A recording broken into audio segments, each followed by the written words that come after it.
اسلام کے متعلق اہم سوال۔ پہلا سوال، نبی کریم صلی اللہ علیہ وسلم نے اپنی امت میں سب سے زیادہ حیادار کس کو کہا ہے؟ آپشن 1 حضرت عمر کو، آپشن 2 حضرت عثمان کو، آپشن 3 حضرت بلال رضی اللہ تعالی عنہ کو۔ صحیح جواب ہے حضرت عثمان رضی اللہ تعالی عنہ کو۔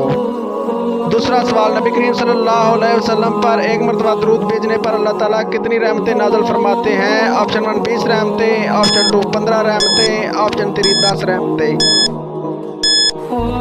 صحیح جواب ہے 10 رحمتیں۔ تیسرا سوال، حضرت لوط علیہ السلام کا حضرت ابراہیم علیہ السلام سے کیا رشتہ تھا؟ آپشن 1 بھتیجے کا، آپشن 2 چاچا کا، آپشن 3 بھائی کا۔